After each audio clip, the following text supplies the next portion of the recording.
Good afternoon. Full house today, and welcome everyone to the August 13, 2021 meeting of the Barefoot Bay Recreation District Board of Trustees. Happy to see you all. It's nice and warm. We have a huge agenda today, so we will get to that. But first, as we've done in the past, and especially now, as many of you know, I've been in Montana for the last 6 weeks, and all I heard about was Florida and COVID, and Louisiana and COVID. And as we start the meeting today, I really think it's important that we really take a moment to recognize, honor, and remember these healthcare professionals. And I have one, my son is one of them, who are again out there fighting this battle with COVID-19. They are truly undermanned right now. They're overwhelmed. People are dying, and let's just take a moment to remember our healthcare workers.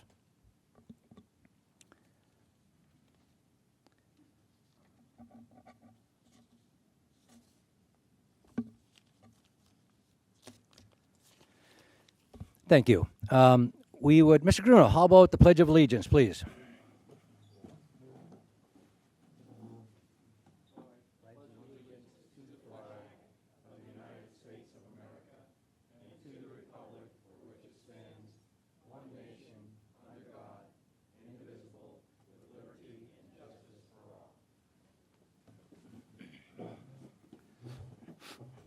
Thank you, sir. Would you please do the roll call?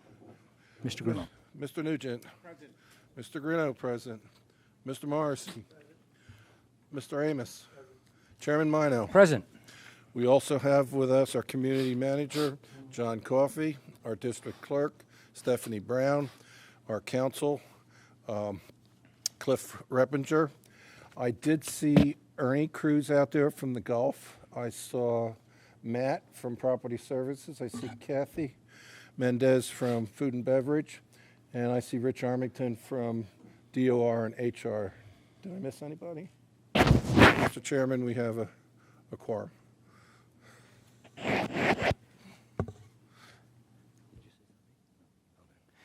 Okay, thank you very much. Just so you know, as many of you, as I've indicated, I've been gone fly fishing for 6 weeks. And everybody asked me, was it a great trip? Think about this. We put on 9,587 miles in a vehicle. And it was very, very, very long trip, believe me. So glad to be back home and back at our own beds. So the first thing we're going to do next on the agenda is a recognition of Employee Incentive Award. Ms. Tammy Mitchell, if you would come up, please, and Mr. Cruz.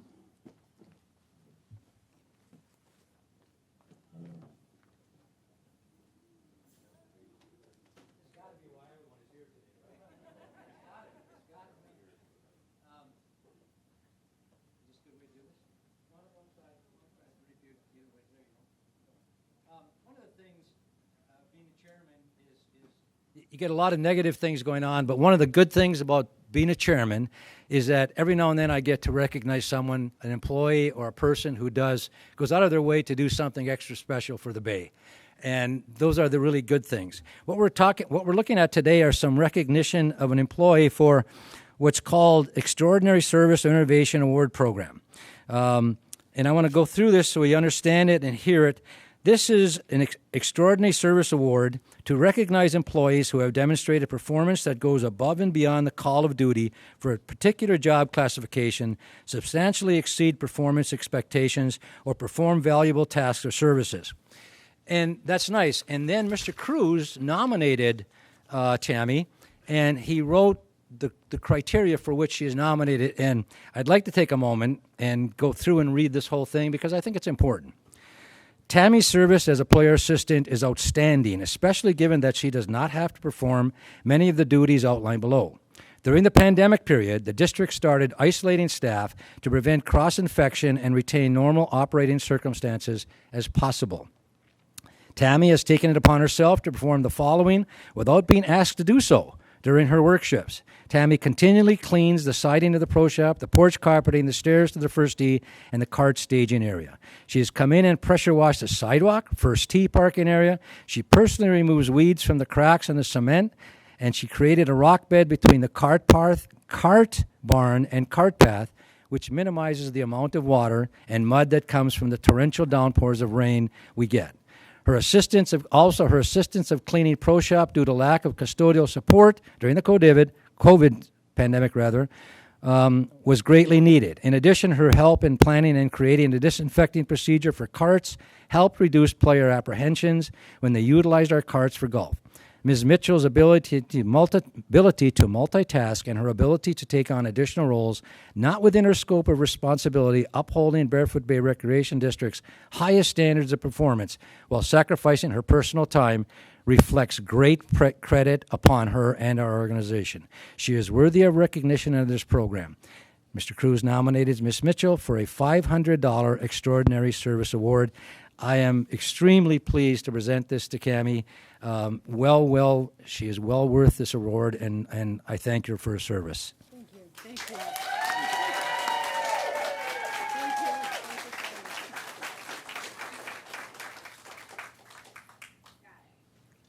Jamie, congratulations. You want to say something? Anything?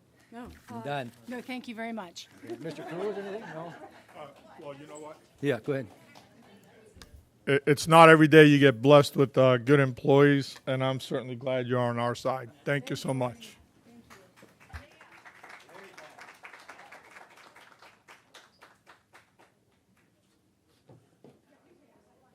Sure, $500 went and the lights went out. We can't pay the bill now.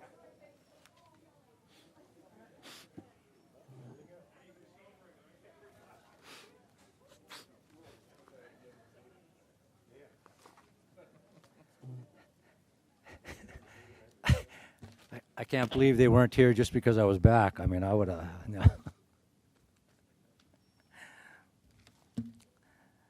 Okay. Next up is approval of minutes. We have the BOT meeting and the quarterly town hall minutes dated July 9, 2021. Can we have a motion, please? Mr. Morrissey, motion to approve. Is there a second? Mr. Amos, second. Any discussion? All those in favor of the motion signify by saying aye. Aye. Opposed? Motion passed. Treasurer's report. Mr. Nugent. Yes, the Treasurer's report for August 13th. Petty cash is $2,500. Operating cash, MB&T operating account is $457,869. Interest-bearing accounts, the MB&T money market is $1,750,353.36, and the SBA reserve account is $699,750.27. Total cash balances in the general fund, $2,910,672.63. Total deposits and assessments for the period July 2nd through August 3rd. Daily deposits, $151,787.27.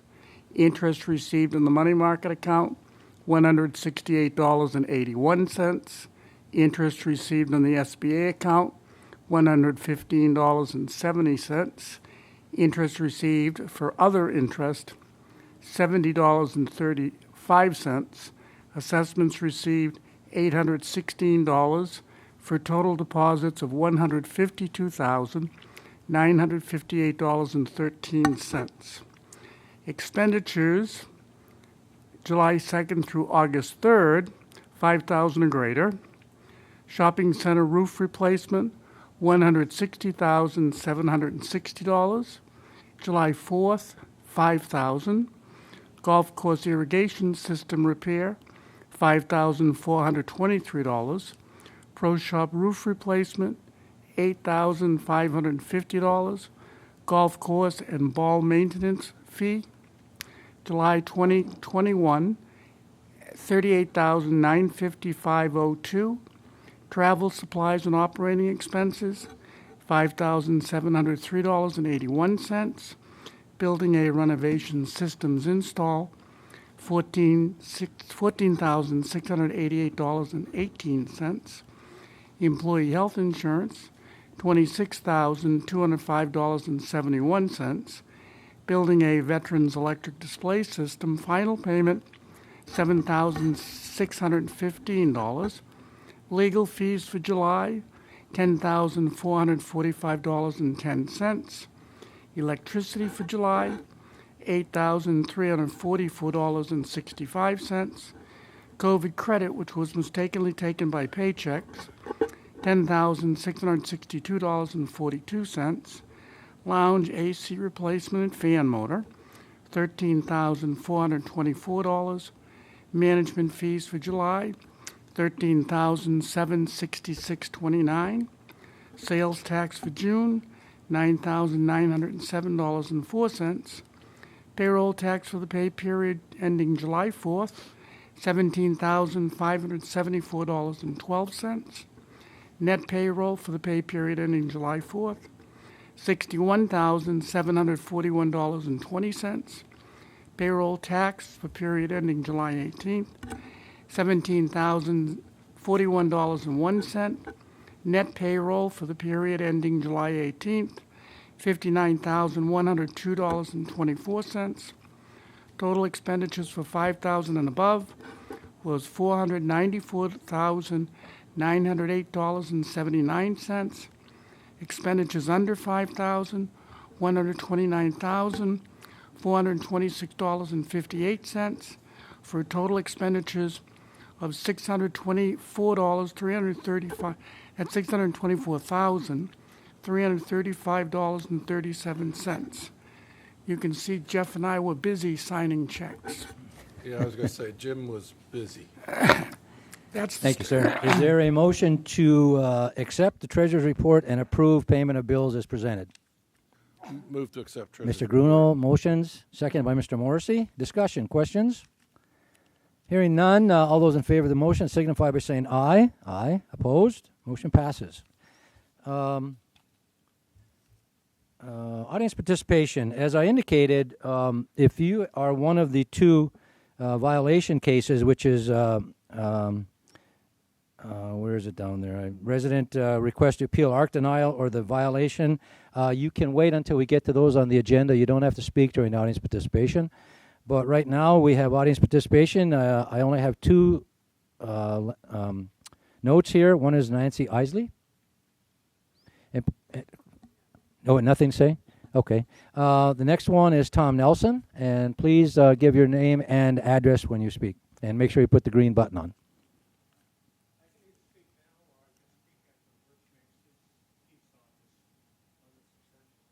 On the what? Oh, okay. Well, okay. Yeah, that's fine. That's fine. Yep. Okay. Any other audience participation? No questions, no comments? Okay, audience participation is closed. Unfinished business, Resolution 2021-12, reclassification of land lease parcel. Let me put this up here. Mr. Coffey. Oh, Cliff, okay. Oh, yep. Thank you, Mr. Chairman. What this is as we've discussed previously, this ties into the Steward Medical ground lease.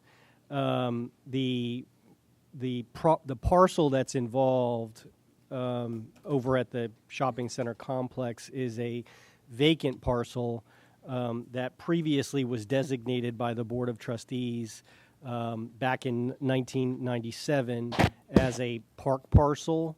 The resolution was 97-1 that designated the property as a park parcel. Obviously, if the board's going to consider the lease agreement to use the property for commercial purposes, we need to address that issue. When we discovered this resolution in the prior designation of the parcel as a park parcel, we went through and did a title review to look at all of the recorded documents to verify that there are no reversionary interests that were outstanding out there that would present a problem if the board removed the park parcel designation from the subject parcel. We found that there were no reversionary interests or any kind of prohibitions of the board actually removing that designation from the parcel. And so what the proposed resolution that's in your package does is it removes that designation from parcel number 1. The larger parcel that was designated as parcel 2 remains a park parcel as was originally granted in the resolution 97-1. So that parcel shall remain as park land as designated by the board. The parcel number 1 will be designated as a commercial use parcel, and that will allow the board to move forward with consideration of the commercial lease. So with that being said, I will read the title of the resolution, Resolution 2021-12, a resolution of the Board of Trustees of the Barefoot Bay Recreation District removing a park parcel designation from park parcel number 1 as identified in Barefoot Bay Recreation District Resolution 97-1 and reclassifying park parcel number 1 as suitable for commercial uses, providing for severability, providing for conflicts, and providing an effective date. Thank you, sir.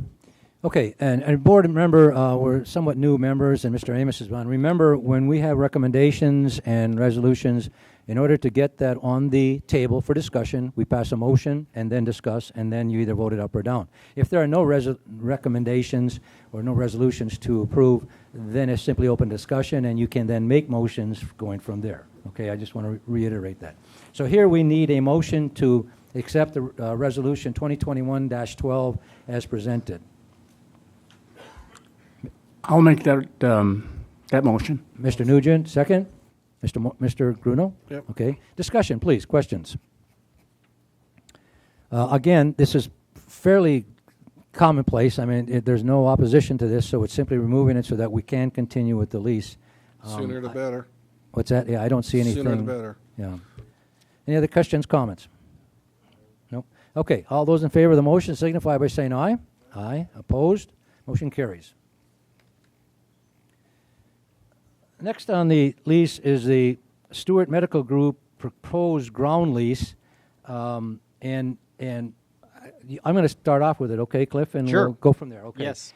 We need you to understand that, without going into a lot of detail, I would first ask the board: do any of you have specific questions about the lease itself? Anything you found in there you didn't like?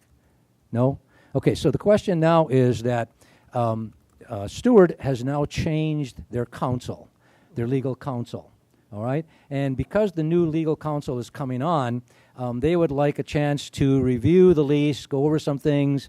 You know, it's kind of come on, review all the records, do some things. So if there's no objection on the board, unless you have specific questions of the lease right now, I'm going to ask the board for a motion to table this until the August, is it 24th? 24. August 24th meeting. Is there any opposition to that? All right, I would like a motion tabling this until October 24th if we could. August. August 24th. Mr. Amos made a motion. Is there a second? Seconded by Mr. Morrissey. Again, questions, comments? Again, it's simply so they can have a chance to review this, and there's no sense going into a lot of detail now because we'll go through it at a later time. All right, all those in favor of the motion signify by saying aye. Aye. Opposed? Motion carried.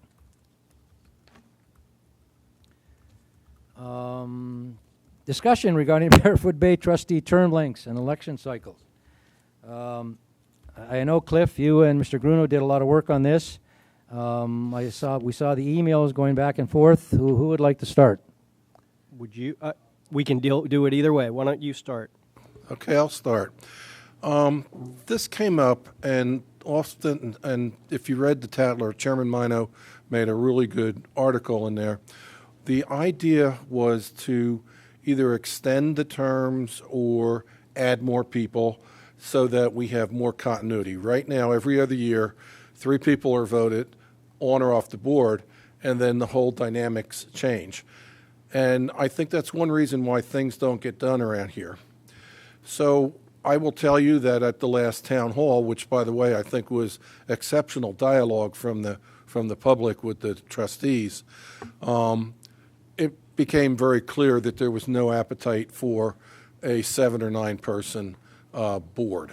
So we went up and we talked to Randy Fine about what it would take to have a 5-member board with 3-year terms.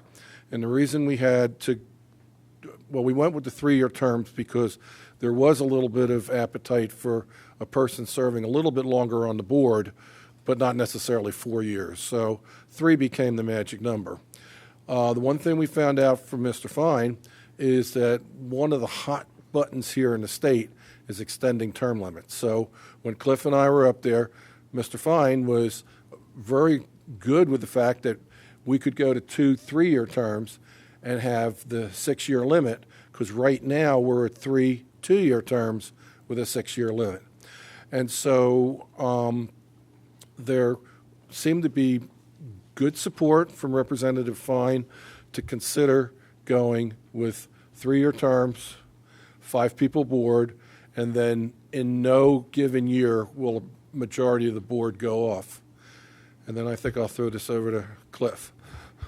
Right. So that was, as Trustee Greneau said, that there was no issue with regard to supporting what the board is asking for in terms of the extension of the terms and the staggering of the terms. That Representative Fine had no problem with that at all. He just wants to ensure that if that were to pass, that the term limits would not be extended past the 6-year mark. So he didn't want to open it up so that a trustee could serve, a longer period than they can currently serve under current term limits. So that being said, the logistic process by which this occurs, if the board is favorable to moving forward, and the board at this point can do whatever it wants to do, would be that based on Representative Fine indicating that he would sponsor the bill, that we would have to run a local bill in the 2022 legislative session. The legislative delegation meeting for that particular bill to run is September 29th. So if the board approves of moving forward with a proposed local bill today, whatever alternative you decide to choose, and we'll talk about that in a second, we would move forward with providing that language to Representative Fine's office, and then meeting with the other members of the delegation, which Mr. Fine requested that we do, specifically that we go and meet with them to advise them what's happening so that they don't have any questions or concerns when we get to the delegation meeting. The local bill then has to be approved by 4 out of the 6, I believe Mr. Fine indicated, legislative delegation members at that meeting. If that happens, then it's introduced into the session. The session obviously runs early next year. It runs from January to March. And if that bill were to pass, then it would be placed onto the November 2022 ballot as a referendum question to the voters as to whether they want to approve the charter changes that the legislation authorizes. If that gets approved, then the charter gets changed, and then in the 2023 election, that would be the first election at which the trustees' terms would begin to stagger. And so that leads us into the language of the alternatives that exists. There's a little bit of a logistic, as I'm sure you can see in reading the bill, logistic technicalities with regard to staggering terms. There's no right way to do this. It's just however it works that makes the most sense and that the legislative body is going to support. What I came up with in drafting language were 2 different concepts. If we look at Alternative 1, Alternative 1 has, in the November 2023 election, there would be 2 seats up. So if we follow our current cycle and we get to 2023 and everything has passed, 2 seats will be up. Alternative 1 has, out of those 2 seats, the highest number of votes being elected to a 3-year term, and the second highest number of votes being elected to a 2-year term.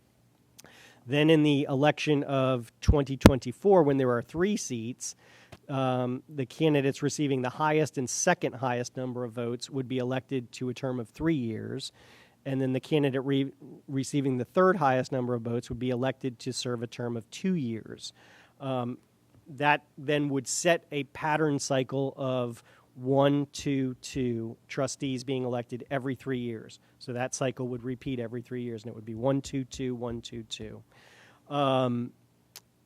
The problem with that alternative, or the issue that alternative creates relative to the sitting trustees, is that if there are sitting trustees that would want to opt to go into the election, it is the potential that they could come out as the top vote getter and receive a 3-year term, which violates what Representative Fine indicated he doesn't want to violate, which is the exceeding of the term limit term. So in alternative number 1, that would preclude any sitting trustee that would exceed 6 years of consecutive service if they were elected to a 3-year term from even qualifying for either one of those elections, depending on how much service you have at the time. And then moving forward into the 3-year cycle, you would not be able to qualify moving forward. In order to kind of mitigate the impact of that, I came up with alternative 2. And just in full disclosure, when we met with Representative Fine, we talked about alternative 1. At that time, I did not have alternative 2 drafted, so I wasn't really sure that was going to be something we were going to proceed with, so we didn't discuss it. I don't think that Representative Fine would have a problem with alternative 2 as long as the supervisor of elections doesn't have a problem with it. And what alternative 2 provides is a little bit of a different methodology in how you conduct the election, which is in the 2023 election, when the 2 seats are up, the seats will be qualified separately. So in other words, when you're a candidate for the trustees in 2023, you would elect, I want to run for the 2-year seat, or I want to run for the 3-year seat. So they would be qualified in separate groupings. So you're running for either the 2-year or the 3-year seat, and then you can make your election at the time of the qualification period. That would allow a trustee with 4 years of service in either one of those election cycles, to opt to choose to run only for the 2-year term, so that the term limits are not exceeded. And then any other candidate that's out there could elect to run for a 3-year term. So that happens in 2023. Same thing in 2024, except this time you've got 3 seats, 1 2-year term, 2 3-year term seats that would all be qualified separately. So you would just say, I want to apply for this 3-year seat or that 3-year seat or the 2-year seat. And so you'd have separate groupings of candidates running against each other on the ballot. So you wouldn't all be, right now it's completely open elections, and there are no seat designations. It's just a completely open, free election. This would be groupings of elections for those particular seats. That's the only way that I could think of to allow for a trustee to be able to continue to run past 4 years of service without running into that term limit problem.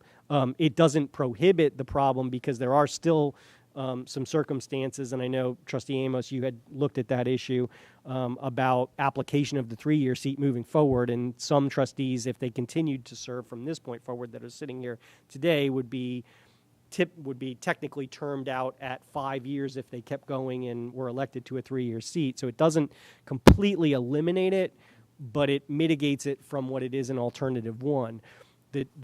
The preference of Alternative 1 versus Alternative 2 is twofold. One is, I'm not 100% sure what the supervisor is going to do with that. We would have to run that by the supervisor to make sure that they don't have a problem with qualifying individual seats. I know, and I have seen, and I have been a part of processes where that has been done in other jurisdictions, so I know it can be done. But that has not been done typically for Barefoot Bay, so we would need to make sure that that's clear with the supervisor before the bill is actually introduced, if we're going to go with Alternative 2. And then the other thing is, Alternative 1 matches the same methodology that's used in 418 by which this board was originally constituted, which is majority vote getting the highest term number of years. So that's a typical way of resolving those type of staggering issues, and that was actually done initially when the district was first founded, was to use first, second, third highest vote getter to get the seats in line of the term length. So alternative one kind of matches more the historical way that the district's been elected, and other jurisdictions do that for staggering. Alternative two is preferable if you're concerned about the application of the term limits and the supervisor agrees that, then that's what we would do. So those are the two alternatives that you have if you want to move forward with that initiative.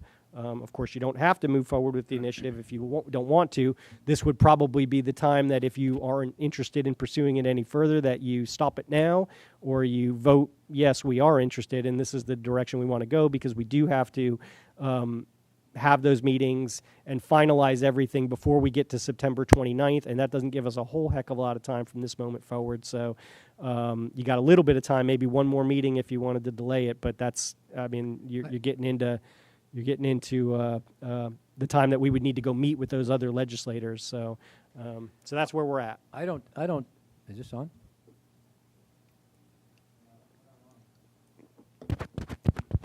Is it on now?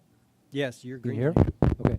You know, a couple of things. Number one, you have to make this as simple and as non-confusing to people as it possibly can be.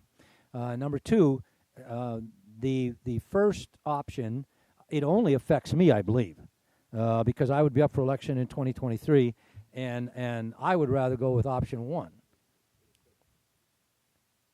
Under option one, it's only me. I'm the only one who would have four votes. Sure. Under option one. Under option one, this is what I came up with. If Mr. Mino is elected in the 2021 election, then you won't be eligible for 2023 because you will be term limited out of 4 years of service. Yeah, I will not Okay. be eligible in Okay. 2023. That's what Now, I'm saying. if Mr. Gronow is elected in 2021, he will be eligible in 2023 because he has two consecutive years of service already served. He'll be eligible for the 2-term or the 3-term. Then it would be term limited out at 4 or 5 years served. Yeah. He won't get the full 6, but he will have had 14 months as an appointee. Right. Mr. Marthy is elected at the 2022 election. He will not be eligible in 2024 because he will have 4 consecutive years already served. He will be termed out. Okay, because that's 2024 is only 3-year terms. Mr. Nugent is in the same boat. And that goes into a problem with if you go to option 2, they'd be running against each other and only one of them could get elected. Right.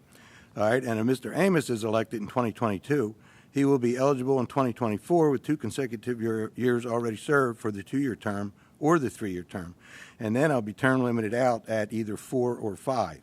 But I will have at least 18 months as an appointee before that. So that's really not bad for me or Jeff, I don't think. But the other 3 guys could be out at 4 and not eligible to run for 3 years after that. Right. But, and I understand it. What I was saying, though, in 2023, it's only, I would be the first one that would be not the eligible to first run one, in 2023. If you go under option 2 and go through the whole same scenario, and you're running for either 2 or 3-year terms and deciding who you're running about, I mean, that could get, are they going to have all of that on the ballot?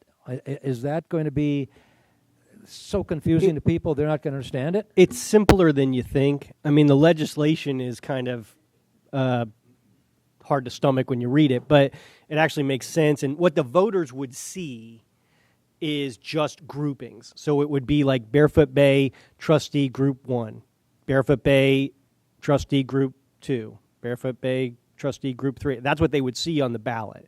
So they would just have groupings, and it would say 3-year seat, 2-year seat, vote for one. Yeah. That's how it would be, or Okay. you know, so they could only vote for one. I see. Of, you know, I think the way the ballots read now, you can vote for multiple groupings of however many seats there are based on the number that are there. So vote for 2, and it's just a long list of But to names. pass it, I'm saying with the referendum, to pass it, is it going to be?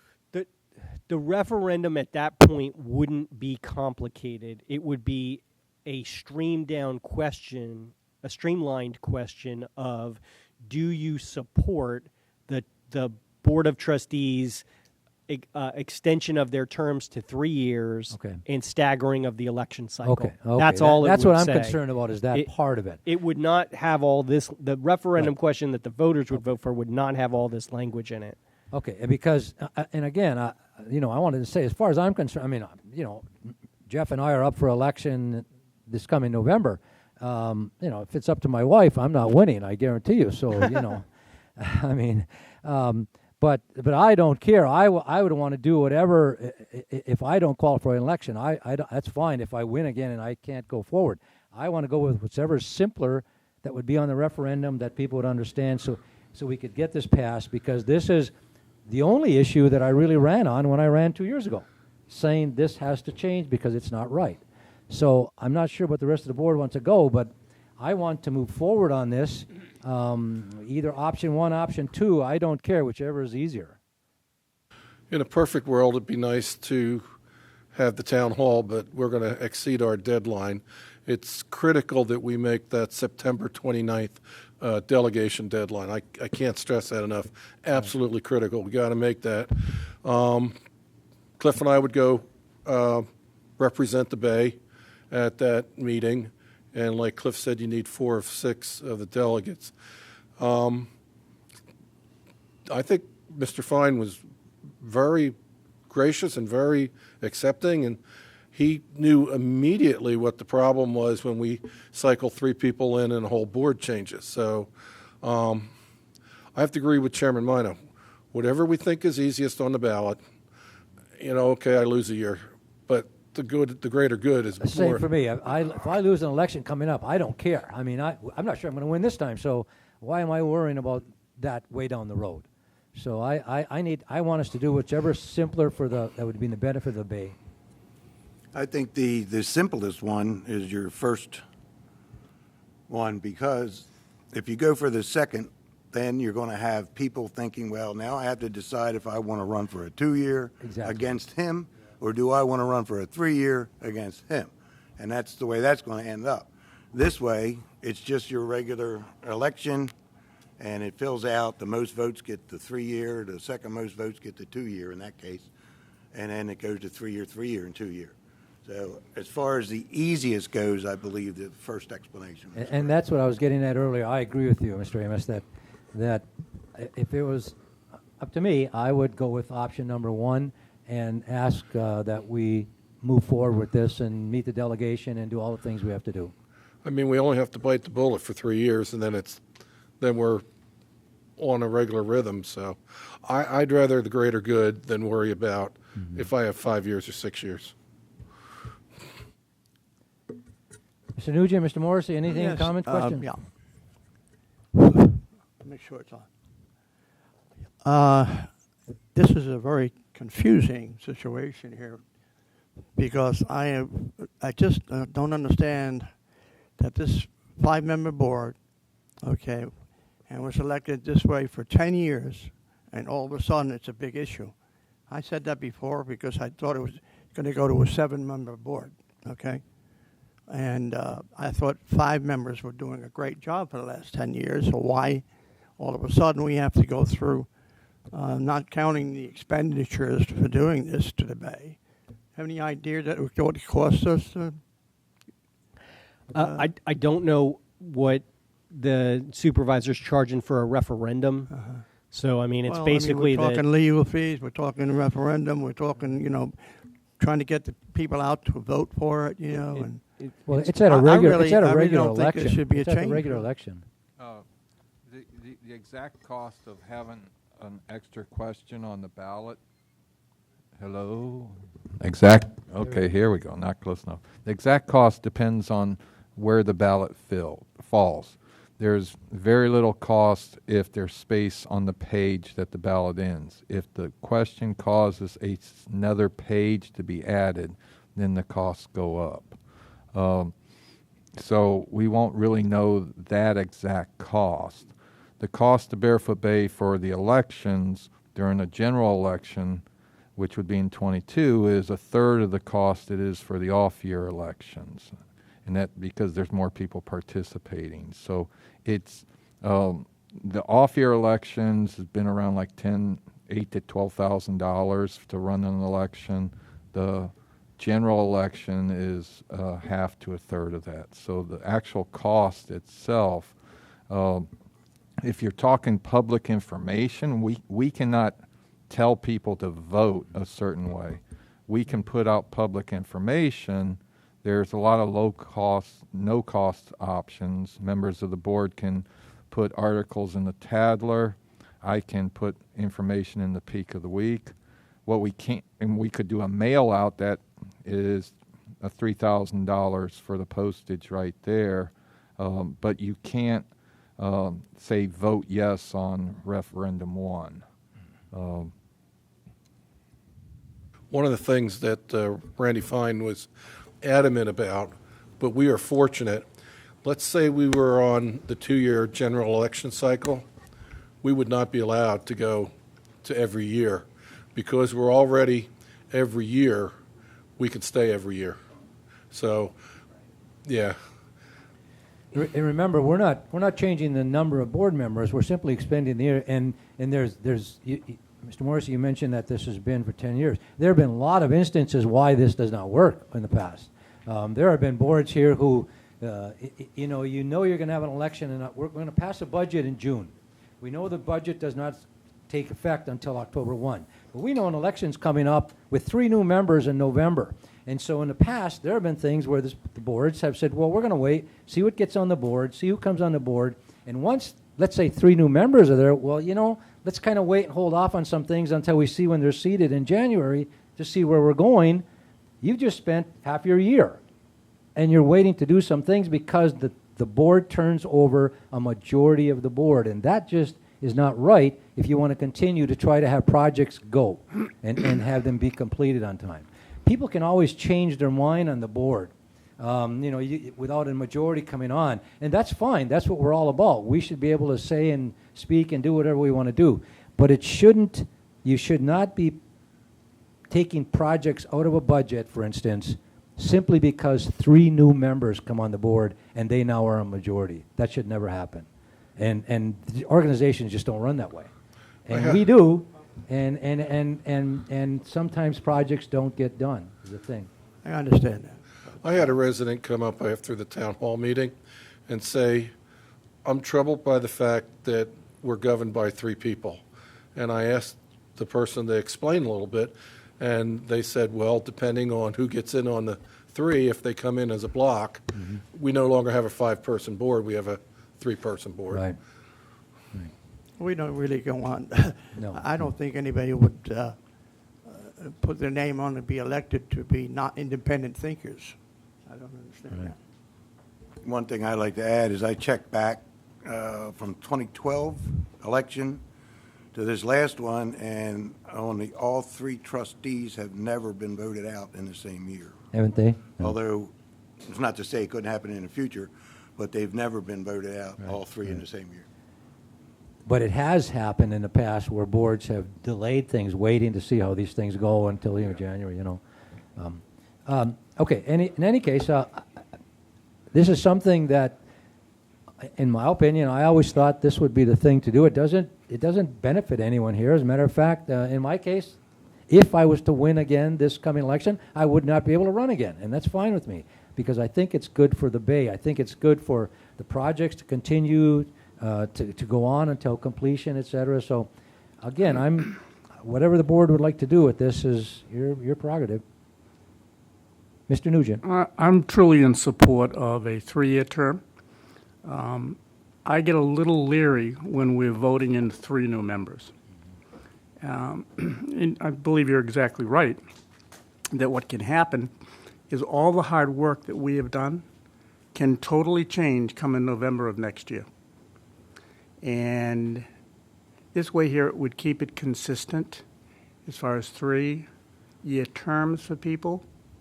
If I cannot run again, then that's the way it is. But it makes sense for the Bay. And again, as Mr. Coffey said, it's just like school elections. You cannot go out and spend taxpayer dollars trying to tell somebody to vote for this. You can explain it, and you can say, this is what we're putting out, and this is why we're putting this out. But you can't put out an ad, for instance, and say, vote yes on Proposition 1 or whatever it is. So we would go out and do, if in fact this goes along, we would go out and do an information-type campaign, individually or as a board, simply holding meetings with people, explaining why we have it on there. And if, people don't accept it, they don't accept it. Again, I think it's just another example of the board sitting here saying, this could be good for the residents of Barefoot Bay because it would allow us to continue with projects and not be interrupted. So where do we want to go? Do you need a motion? We need a motion to either move forward with this with either not proposition, but what did you call it? Alternative. The alternative 1 or alternative 2. I move we move forward using alternative 1. Is there a second to that? I'll second. Mr. Nugent. All right, further discussion. Questions or comments? We beat it down? I think that after their talk, Mr. Fine is willing to go for this. And what you had talked about with him would have been proposal 1, not proposal 2. That So I is think you're- correct. You're better off sticking with that if you're going to do anything. And as far as I'm concerned, I can go either way, but I really believe the residents should make the final decision. So I'm for putting it onto get it onto the ballot and let them make that decision. Okay. All those in favor of the motion signify by saying aye. Aye. Opposed? Motion carries. Thank you, gentlemen.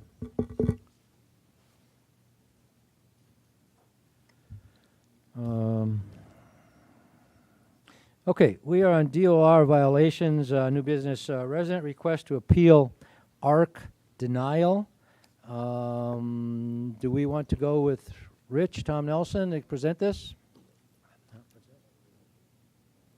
Rich, could you, Mr. Armington? Rich Armington, Resident Relations, HR Manager, Barefoot Bay. This is a resident request to appeal an ARC denial. I don't see Mr. Blackburn here. And I informed him on the day he dropped this off that we had a meeting. I would put this on the agenda for the 13th at 1 o'clock, Building D&E. And I said at the golf course. So, what I'd like to have the BOT review the denial by the ARC. On June 9th, 2015, an ARC permit was issued for a screen room addition to 810 Wren Circle. By the issuance of this permit, the home no longer had a compliant carport. So the permit issued by the ARC in 2015 made the home illegal. But because it was issued by the ARC, we haven't bothered the house whatsoever. There's a new homeowner, and he's applied to the ARC to enclose the screening of the carport. With the carport not being in compliance, any alterations would need to include the carport being brought into compliance according to the DOR and ARC guidelines. The permit was denied due to the fact that the size of the carport was not addressed in the application. Okay, so explain the size. So explain the sizes to us. Okay, Mr. Coffey, do you have the pictures? Up on the screen, Rich. Do you have the pictures of the home? Okay, I have that, but and this one it says it's, Okay, it's 19 there's the by home in 2000 before the screen room was approved. As you can see, the carport is 11 feet deep by 18 feet wide. Now, there's the screen room that was approved by the ARC in 2015. It now does not have a compliant carport, which is 18 by 11 unobstructed except for steps. So when he applied for the permit, the ARC denied the permit because he didn't address the size of the carport. He applied for the permit to do what? He wants to screen in the area that's open right The now. area that's open. But to make an alteration, they felt that he needed to be in compliance with the ARC and the DOR guidelines. They felt because the previous ARC gave him a permit that they shouldn't have, they could not perpetuate this home being in non-compliance when there was going to be an alteration to it. So, Rich, can they solve this by adding an 18-foot carport? All he has to do is to come back with a drawing that I believe addresses the 18 by 11 unobstructed area, and I can't speak for the ARC, but that was their only objection, that it did not conform to the right size. I would assume, and I know I shouldn't, but Tom could probably talk about that better, whether it would be he's the chairman of the ARC, but I would assume that if he addressed the size of the carport and screen it in, that there would be no issue whatsoever. So the carport is large enough right now? No, it's not. So he would have to add how much? Well, it's, let me look at the, he's Just 12. roughly. I believe he's 12 by 11. So he would need to add, probably, he'd have to come out 7 feet to his carport.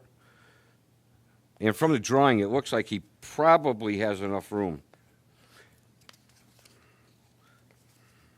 So if he came out 7 feet, screened it, and had large doors, would he be in compliance?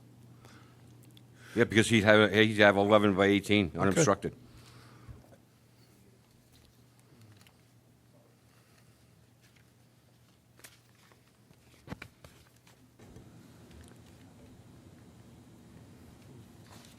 I mean, there is an alternative, correct? He just needs to add on to the carport. Right. Yeah, I And guess if he- what's the issue? He just doesn't want to do that? No, he wants it approved the way it is. No. No. Because because the screen room was approved by the previous ARC, What year was that? 2015. Yeah, I'm a little confused on that one. I mean, if the ARC approved and let that screen room go up, and now he wants to do what a lot of people do with a screen room, is put windows on it or whatever, and not change the screen room size or any of the He other wants to leave the things. screen room the way it is, Oh, and then enclose the carport to the right. oh, okay. That's But he's different. put in I an thought he was application- changing what was already permitted, so, okay, never mind. Yeah, so, but to enclose it, it would be perpetuating what the ARC did wrong in 2015. So What if is they, the minimum requirements to have that 11 by? 18 by 11. 18 by And it 11. could If you be don't have 18, 18 by 18 11, you wide, can't have it. 18 deep. It just needs to be 18 by 11, unobstructed except for steps. It doesn't have it, right? I would have to look at the front.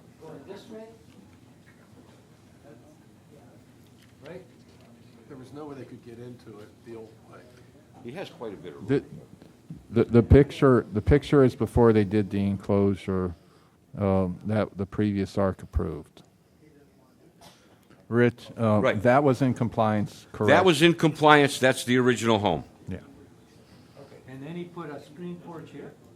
Yes, and then you can see that the ARC approved that, which they shouldn't have, because it now made his carport illegal. So we would not go after the home under the DOR because it's illegal, but if you're going to make a material change, you need to bring it into compliance at that time. So would it therefore be in our best interest to wait to see it, if he can in fact add the additional 7 feet? So would you recommend that we table this until August 24th? Well, he could, his appeal is based, he wants the permit the way he wants it. If he came back with a different permit extending his carport out or taking that raised out area and making it all screened in, it would get approved by the ARC probably. It would be. Before you, in my opinion, and I'm getting awful close to Mr. Reppinger's lane, so I apologize in advance, is I think you need to make a decision on, do you agree with the ARC's decision or not? And if you uphold the denial, his choice, then he can appeal this decision to the court system, or he can come back with a different plan that would restart the ARC process over again. That to me sounds reasonable. If he took this out of there, took that out, could this all be helpful? It's hard to, if he took this kind of stuff out of there and just screened in the whole thing, would that be a complaint? He would have to take, no, he would have to take out the whole screen room. And if you look at the permit, I looked at the county permit, and you have the skirting, but pretty much what he has is a wooden deck. That's all that is a wooden deck that was put in there.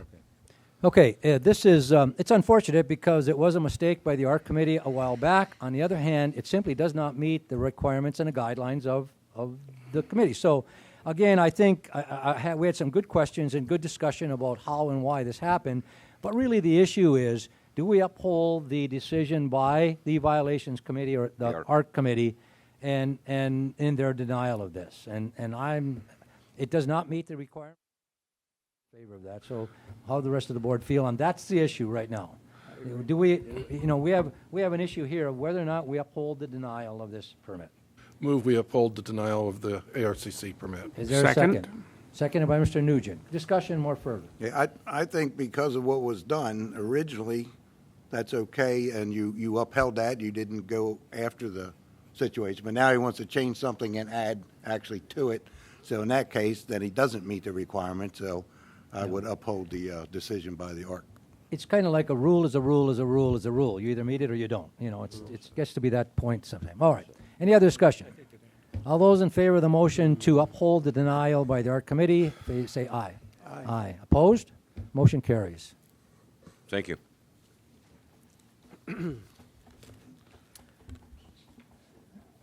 Okay. The next one is DOR violation of 551 Marlin Circle. You all have in your agenda packet, and Rich, stay up there. You all have in your agenda packet the information about the dogs and the bites and vets clinics and things like that. And this one you have to look at as almost like we just did with the previous one. We're going to allow the respondents to get up and say a few words in a minute after Rich explains this. But I think you have to look at this from two or three aspects. One, did the violations committee uphold and go along with their procedures and do things in a proper way and what they did? That's number one. Number two, do you want to decide whether or not this should have been a violations committee issue or not? And that would involve a real hearing, testimonies, things like that. And number three would be, is this something that should even be before us or not, or is it just something you just say, no, this shouldn't have been an issue at all with the DOR and or the violations committee, and you just throw it out and dispose of it. So we'll hear from Rich, and we'll hear from, and I don't mean to jump in on anyone here, we'll hear from Rich and from the respondents, but at some point we have to decide whether or not we actually hold a hearing with testimony, and that could be held today, or it could be set up at a special time, or do you simply, is the issue whether or not the violations committee did what they were supposed to do in adjudicating this kind of a violation or case? So, Rich, I don't know where you want to go, or Cliff, where do you want to go? Yes, sir. We don't have it. We have it only up here. We don't have it here. You got it in your agenda. It's in the agenda package. You got it in your agenda that was sent out to you, your email agenda. Oh, I had my email down for a week, and then it just came up. Oh, you don't have the agenda packets, all 237 pages or whatever, in your email? Oh, you don't have your computer either? Well, the question is, can we just read it? Can we what? Well, there's like about 8 or 10 pages of this different stuff. There's not just one page. Yeah. I did have the agenda. I'm sorry. I do have that.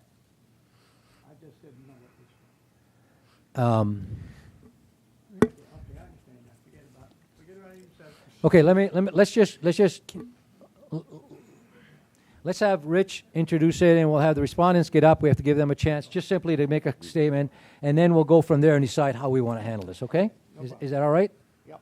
I'm not trying to push this forward, but I'm just trying to get away, because there are a lot of pages to this. There are letters written by the respondents, the people who were attacked, all those kinds of things, the dogs. So it's a question is whether or not this is a violation according to the DOR, correct? Right. And the question, or do we decide whether or not it should have been a violation? And I'm not sure I want to get there because that involves testimony, et cetera, et cetera, et cetera. So, Rich, if you would, or Cliff, whoever's going to introduce this, go ahead. Yeah, let me just really briefly, I'll Yeah, expound because upon we the- don't want to make an hour of this either. Nope. So Real briefly, I'm going to expound upon what the chairman just said in those three options.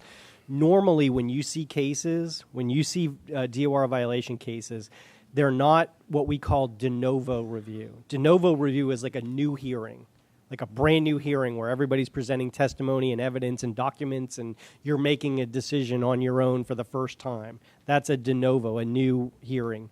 Hearing it anew. We don't typically do that in DOR cases. What you do is you review what's in the package. The violation committee has already made a ruling.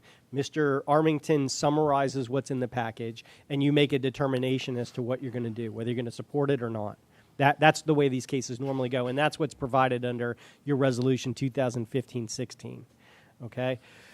So if this case were to come to you normally and in its posture now, you see what's in the agenda package, you know what's there, Rich is going to summarize what's there, and you're going to make a determination as to whether that's whether you are in agreement with that finding or not. If you were to have a de novo hearing, which would require presentation of new evidence, you typically would do a notice of hearing saying we're going to do an evidentiary hearing. I know there are some witnesses here. They may want to talk. The respondent has a right to speak anyway, but you don't have to open this up for a full-blown hearing if you don't want to. If you want to, under 2015-16, you can, but you'd probably want to continue that discussion to another time when you've noticed it properly and done that. The third option, as Mr. Mino referenced, is if you feel like just based on your review of everything that the circumstance doesn't fit the criteria for the violation that's in the DOR, you could just say we would dismiss this case because it doesn't fit the criteria. So with that being said, I'm going to turn it back over to Mr. Armington. He is going to summarize this case for you just like he always does, and then you all can do with it whatever you want to do at that point. And before we do that, I actually made a mistake here because this does, and I want to follow procedures like we follow on the board. This does have a recommendation. And so you have to remember that the recommendation of the staff is that this is referred to General Counsel Repringer for violations and going through the courts, et cetera. So go ahead, Rich. Okay, this is a violation to Article 3, Section 4E. Reads, no person shall knowingly keep or harbor any animal which is known to attack or harm any person or pet while walking or riding on streets or lots within Barefoot Bay. On May 11th, 2021, Rich Armington was notified of a dog-on-dog attack, and that this was the second time this dog attacked another dog. The DOR staff also received a written statement from the owner of the dog attacked on 5/9/2021. On 5/13/2021, we received a written statement from the owner of the dog that was attacked on 8/12/2020. A statement of violation was sent on 5/19/2021. A statement of violation and notice of hearing was sent certified mail on 6/1/2021. The homeowner came into the DOR office on 6/4/2021 wanting a copy of the certified mail sent as they had not picked it up. The homeowner told Ms. Biondolillo everything had been taken care of with the sheriff and animal control. Ms. Biondolillo explained that it will still be going to the violation committee. On 6/11/2021, the violation committee found the homeowner in violation of Article 3, Section 4E, and a notice of finding and fact was sent to the homeowner notifying them that the case would be referred to the BOT. Staff recommends that the BOT refer this violation to General Counsel Repringer for legal action, equitable, or other appropriate action with failure to comply. If the BOT brings any such action to enforce the DOR, charge for such action shall be charged to the respondent's account and shall constitute as a lien. Okay, again, following procedures, we have a recommendation from staff. So I am looking for a motion, and again, we'll discuss. You make a motion, you second, you discuss, and then you vote on motion, and we get other testimony. I'm looking for a motion to staff recommendation that refer this violation to General Counsel Repringer for legal action. Is there such a motion? Mr. Morrissey made a motion. Is there a second? Remember, if you don't get a motion, if there's no second to the motion, then the motion dies. So, again, what is the pleasure of the board? Cautionary note to the residents, and Well, we're going to, but it's not. We don't even have an issue. If there's not a motion, we don't have an issue. It's dead. It's. I don't know where you're going on this.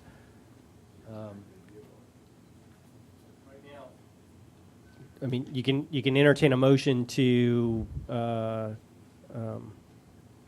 reject the violation committee recommendation. You can do that. You can entertain that. If there is no motion, then there's no action. That's what I'm saying. If the board's there's going to take, then effectively the board's going to take no action, and there's nothing to discuss. It's just done deal. It's dead. And we're gonna move on. It's just if there's no motion to do something, Is what it is. then the issue is a dead issue. No motion? Hearing no motion? I think we should move on. Move on.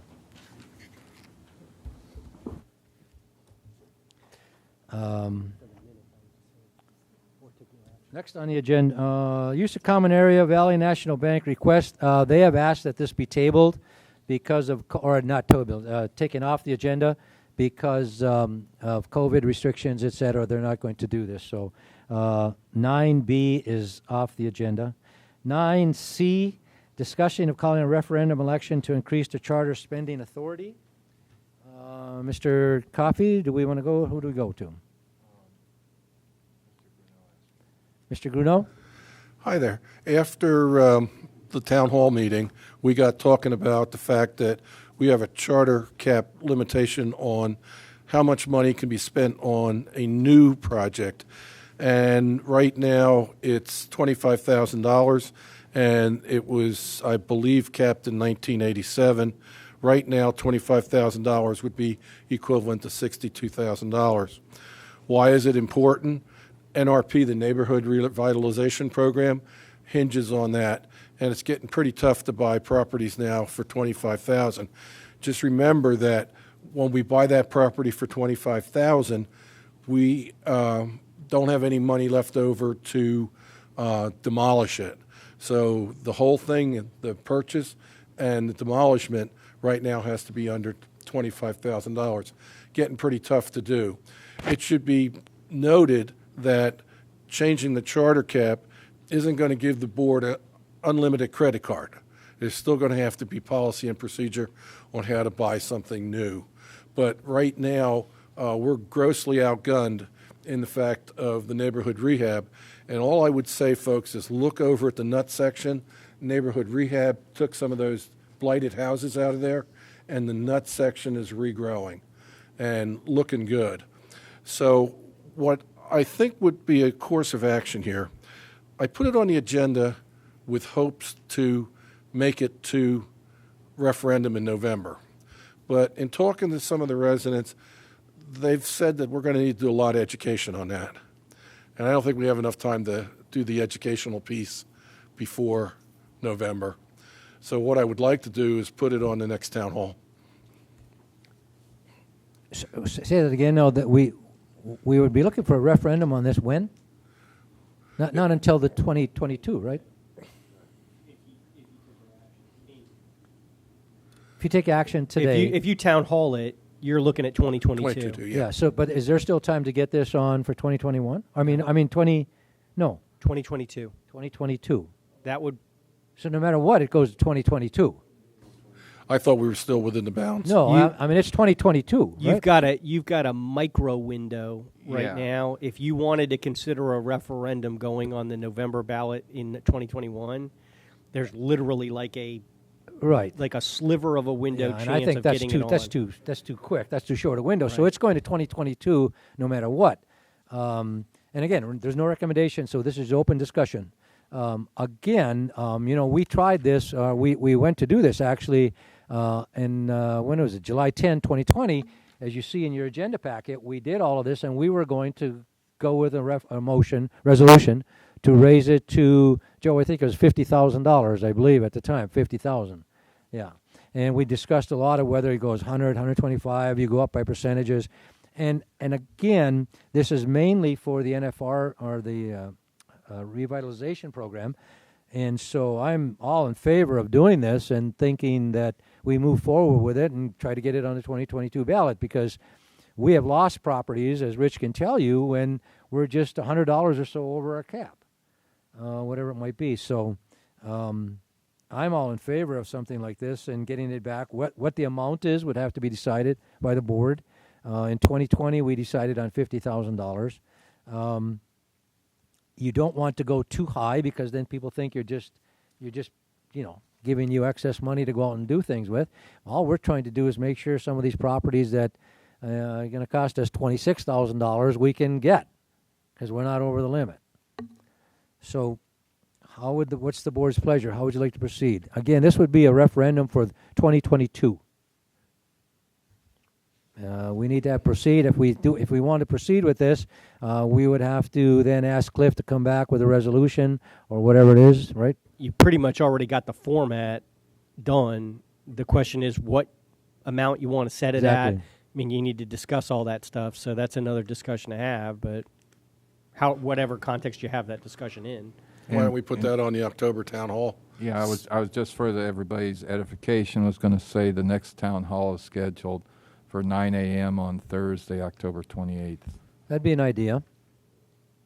Does it sound good to the board if we just move this to the town hall meeting, get the information out, get some feedback from the residents, make sure they understand that, we're not all out buying new cars with this money, that this is for mostly for buying these homes that we're trying to improve the neighborhood. That sounds good to me. Is that all right? We table this until the town hall? All right. I don't think we need a motion to do that, no. Okay. Yeah.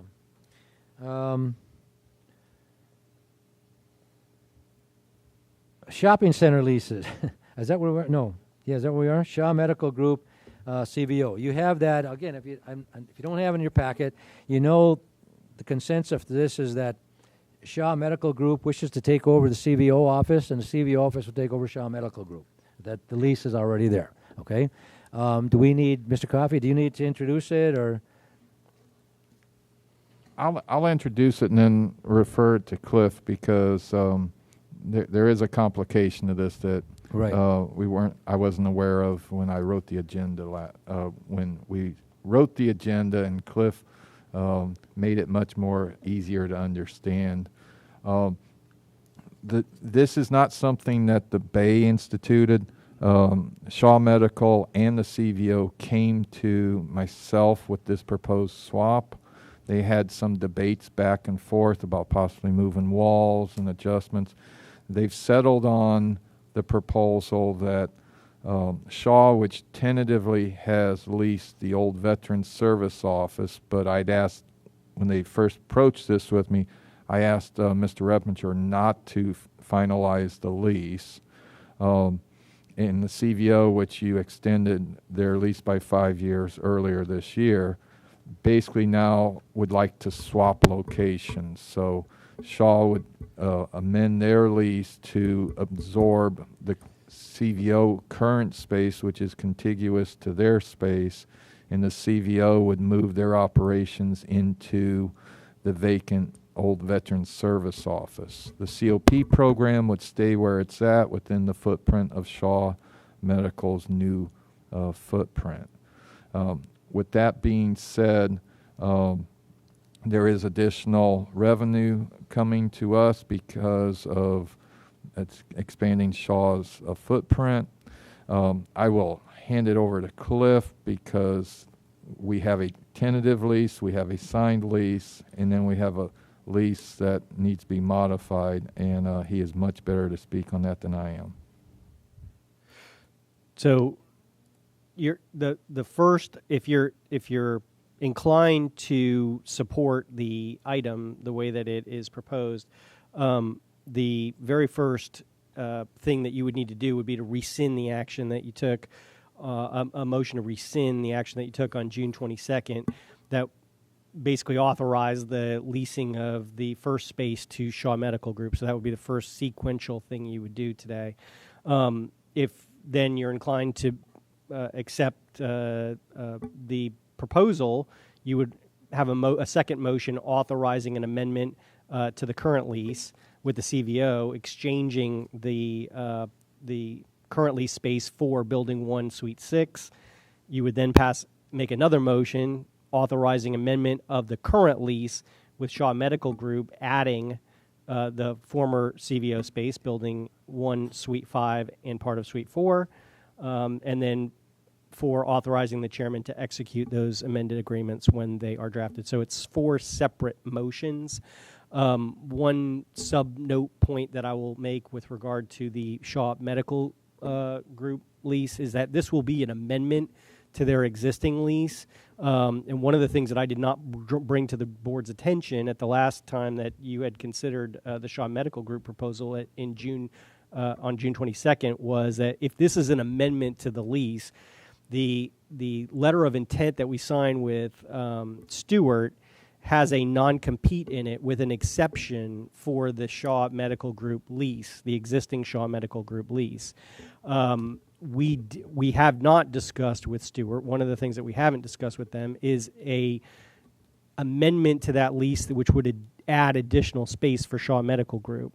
So we want to make sure that at the time that we're doing the Stewart Medical Group lease and that they're looking at it now, that they consider that issue. If they have some heartburn or there's problems with that, we may want to have the board reconsider this. So what you may want to do as part of the award to Shaw is to at least make that contingent upon the review by Stewart Medical Group as far as the non-compete.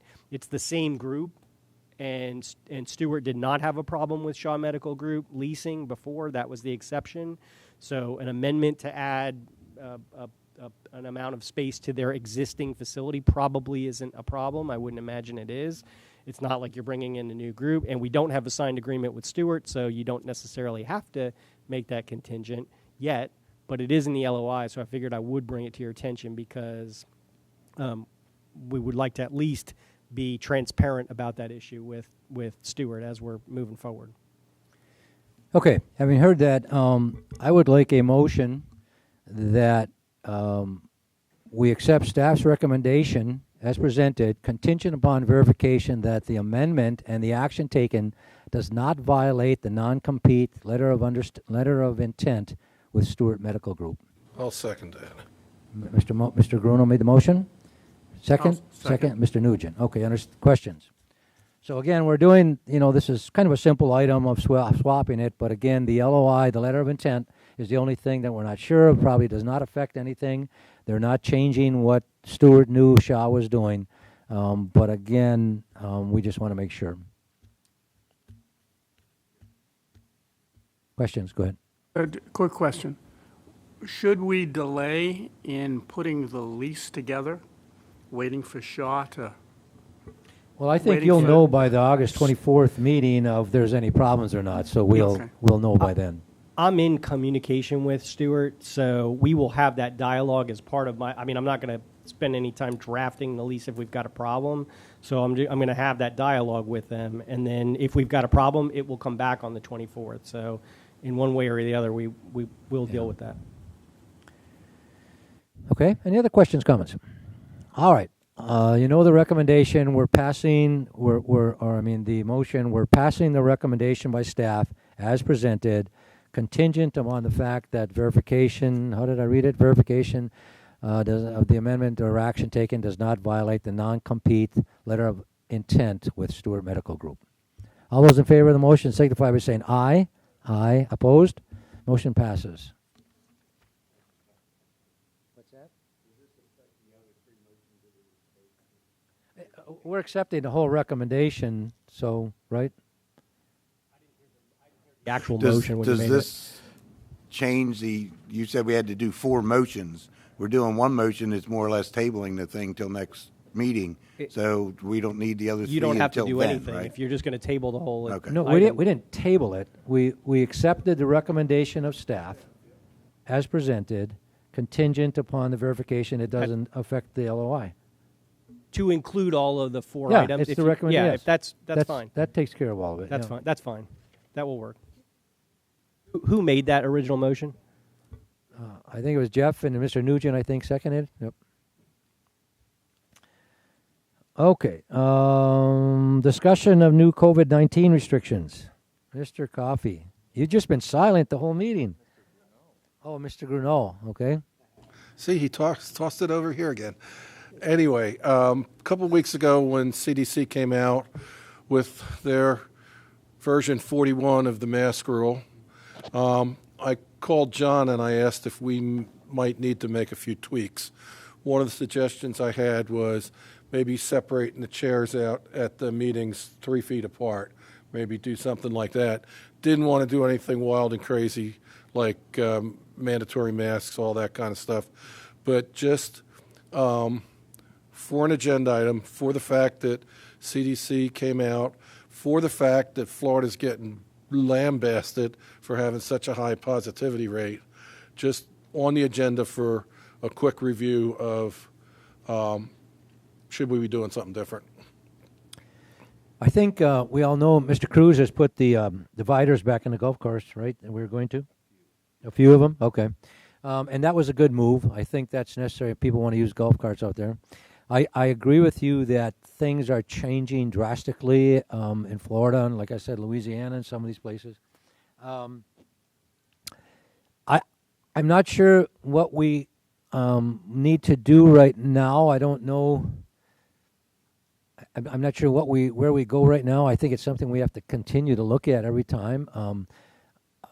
Again, my wife, as I said, we just got back from those 4, 5, 6 weeks, and we pretty much wear a mask everywhere we go now that we got back down here, just to be on the safe side. I don't know what the feeling of the board is, what we want to do. John, maybe you know, is there any activity here in the Bay that anybody's gotten recently? There's been some isolated, I wouldn't say there's a large outbreak. We were very successful last year, never having a large outbreak. In discussion with Trustee Gruneau about this, my perspective, while the hospitalizations and the positive cases are a concern, especially because they're getting to the point of being very stretched, from my perspective and my perspective alone, we're dealing with a different situation than last year. Last year, no one was vaccinated. This year, the people who want to be vaccinated are largely vaccinated. Now, not all vaccines are created equally, and there's about half of Brevard still has not gotten vaccinations. Whatever news you want to find, perspective on this, you can find it out on the internet.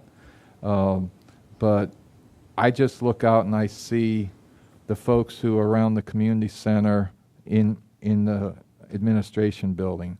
There's been a very tiny uptick of people wearing masks in the administration building, meaning residents come in to see us. You go out in the public here up in West Melbourne, there's an uptick in the people who are wearing masks, but last time I was in Super Walmart on Palm Bay Road, the vast majority of the customers didn't have their masks on. I think at this point, we're at a personal responsibility position that if you're very concerned about your health, don't come to a street dance. If you're moderately concerned, want to play safe, wear a mask when you're out in public. But for us to regress into restricting capacity, I just don't think there's the support in the community. Maybe I'm totally misreading the community on this, and y'all are closer to the residents than I am because you live here and you interact with them more than I do. But I think unless we see something dramatically different, we just keep proceeding forward. You know, one issue for food and beverage. October's been our restart, going towards full operations goal. We have to book our entertainment a couple months out. And, you know, Kathy's in the plans now of starting music bingo, Taco Tuesday, trivia night, planning for October. That can always be scaled back. But I think whatever we do, we should be cautious and not institute restrictions, pull restrictions, because even the people who disliked our restrictions respected us that we weren't knee-jerking up and down with the restrictions last year. So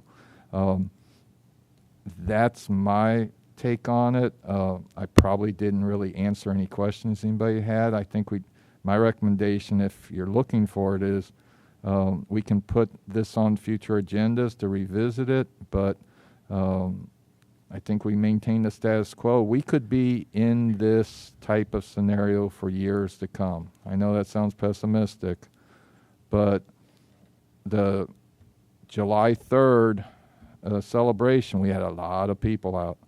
And so I think there's an element of this community that isn't going to take further restrictions well. And I agree with almost most of what John said, except for the point that I do agree, Mr. Gruno, that, and John mentioned this, that it should be on the agenda every single time, and we should review it every single time, and we don't have to go along with what someone else is doing or not doing. I mean, I don't care what the governor's doing or the state is doing or the president's doing. If we feel that we need to do something here that is in the health and protect the health and welfare and safety of all of us, then we can revisit this and we can start putting minimal kinds of restrictions on. And I'm not saying we do that right now. I'm saying we continue to visit it because, as you hear right now, even these hospital wards are now full, and they're shipping people out to other cities, and this could get very bad. And we may be at a point where we have to put some restrictions on what we do here. And that's our prerogative. We can do that. Cliff, when we were over at Randy Fine, he made some comment about running out of ventilators. Remember that? He did.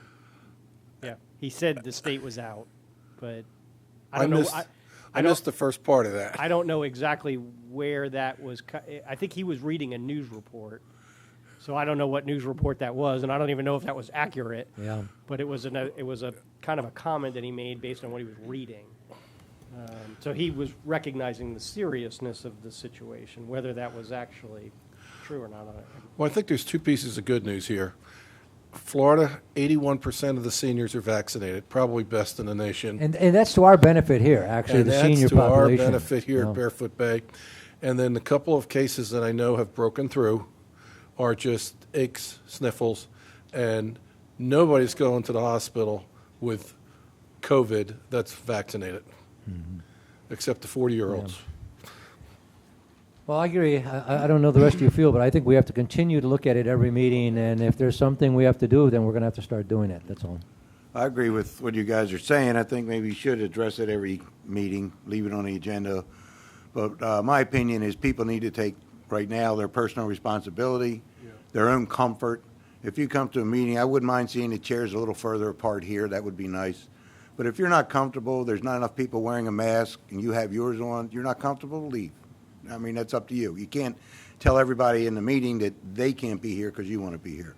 You take your own personal responsibility. Get a vaccine if you want to get a vaccine. If you don't get a vaccine, you don't want to wear a mask, I suggest you don't go out very much. Stay out of crowded places unless you have a mask on, if that's what makes you feel comfortable. I don't have problems with people wearing a mask or not wearing a mask. I do what makes me feel comfortable, and I know I've had my vaccines, et cetera. And if I'm not comfortable, I don't go to those places. So I do agree that maybe we should revisit it and just to check what's going on. Thanks. Any other comments? Good? Yeah, my comment is, I think we should leave things status quo and have it as an agenda item each meeting. Okay, will do. Okay, next item, policy manual amendments. Who is this? This is Mr. Nugent, or you? Okay. I'll summarize it because what Trustee Nugent initially talked to me, I overly complicated in connecting it to other issues. Trustee Nugent raised the issue with me that those who have followed the board actions in recent know that sometimes I've been forced into violating the procurement policies for the betterment of Barefoot Bay.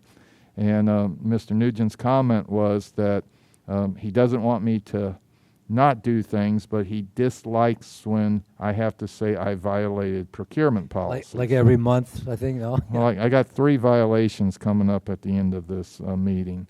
But an example is when one of the AC units at the lounge was failing. They came in, they said one needs to be replaced immediately and one's on its last leg. It'll probably need to be replaced in the next month or 2. They each were under $7,500. But each time you replace a unit on the roof, it's $500+ for the crane. So I could have played it safe according to the policy manual and spent $1,000 on 2 different crane trips, but I notified y'all immediately what I was doing. That's what spurred this. So therefore, Mr. Nugent asked me to up my spending authority to $15,000 from $7,500. And I went through and on the limits relating to purchase orders, to quotes, to written bids, RFPs, up those correspondingly. Specifically, like for the RFP threshold is recommended to go from $50,000 to $75,000. We also upped the credit card usage limit. Mr. Henley has become a popular man with the managers because $1,000 sounds like a lot until you start purchasing, say, Chase Lounge chairs that cost $350 each. So those are recommended to go from $1,000 to $2,000. Additionally, it was requested to add or his designee to the clause requiring the chairman of the board to sign all contracts in 1 year duration or more. This came apparent when Chairman Mino was off fly fishing and we had something to sign and there was a debate on that. So that is the changes to this. There is a resolution. If I haven't covered anything, Mr. Nugent, please correct me. Cliff, can you read the resolution then? Yes, sir. Resolution 2021-11, a resolution of the Board of Trustees of the Barefoot Bay Recreation District providing for the adoption of a revision to the policy manual adopted May 8, 2009, as subsequently amended through May 14, 2021, providing for conflicts and providing an effective date. Thank you. Okay, we need a motion and a second on this, and then we will have discussion. Is there a motion to approve the resolution as presented? Motion to approve. Mr. Second. Bruno, seconded by Mr. Nugent. Discussion, comments? I have absolutely no problem with this. I mean, this limit, I told John when I first came on that just in my business and profession, my goodness, this would have been unacceptable. So there's no. This You would is have not spent that every something- week. Huh? This You- is not an exorbitant amount or anything. I have no problem with it. Probably should have done a long time ago. Besides, I'm getting tired of those emails coming back saying, I know I exceeded my authority, but... Okay, other than the comments, questions? All those in favor of the motion signify by saying aye. Aye. Opposed? Motion carries. Softball field shed replacement. Yes, Mr. Chairman. Earlier in the year,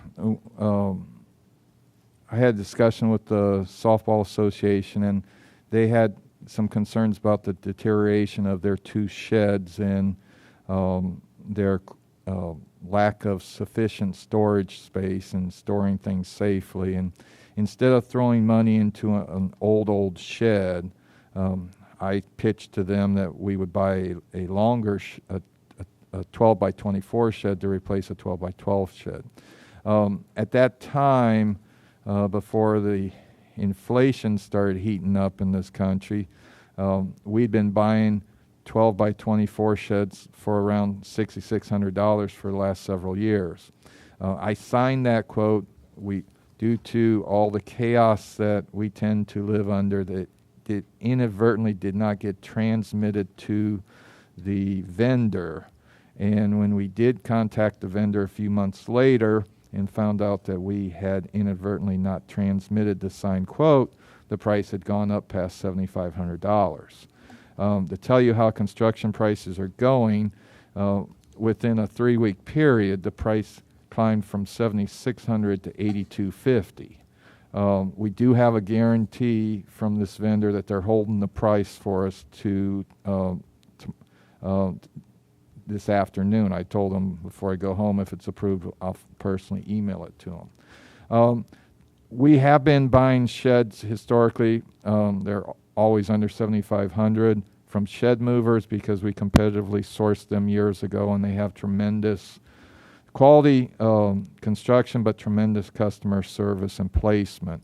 Due to the price, we went out and re-quoted and found a lower price model, but one that we believe is not as durable and does not, the customer service is not there, because although the shed to be replaced at the softball field is in poor condition, one of the sheds at Falcon Drive that Matt's folks use is in worse condition. And we wanted to get rid of the worst one and move the poor one down to take place of the worst one. And the other company wasn't interested in doing that for us. So therefore, staff recommends award a contract to shed movers in the amount of $8,250 for the procurement and placement of a 12 by 24 shed and relocation of the other. There is sufficient money in property services budget to account for this. Do we have a motion to accept the recommendation of staff? So moved. Mr. Amos made a motion. Is there a second? Second. Mr. Morrissey. Oh, okay. Comments, questions? Cheap is not always least expensive. Yeah. And I think we've learned over the years in the Bay, trust the judgment of our property manager. I was going to say that. I think as you go along with these kinds of things, you pretty much have to trust staff that they pretty much know what they're doing. This is not something we get involved in on a day-to-day issue with people, and it's not our job to do that. So you have to trust staff. Okay, all those in favor of the motion signify by saying aye. Aye. Opposed? Motion carries. We only have about 20 more things to do. Lounge, HVAC replacement award of contract confirmation. Mr. Coffey. As previously mentioned, I exceeded my authority of approving the $11,272 contract to replace 2 rooftop HVAC systems. For transparency purposes, staff recommends BOT confirm my actions. Is there a motion to accept the recommendation? Mr. Nugent, is there a second? Mr. Morrissey, second. And comments, questions? All those in favor of the motion signify by saying aye. Aye. Opposed? Motion carries. Donation acceptance confirmation. Normally, donations come through the board. Due to COVID and misunderstanding of how we had changed the donation system several years ago, and a part-time resident who had donated under the old procedures, Miss Maura Lynch was leaving town in a few weeks and wanted to donate a new palm in memory of her recently deceased mother. And so I accepted the $40, and we bought the $40, and the best gardeners we had planted the tree for her. Therefore, staff recommends the board confirm my actions.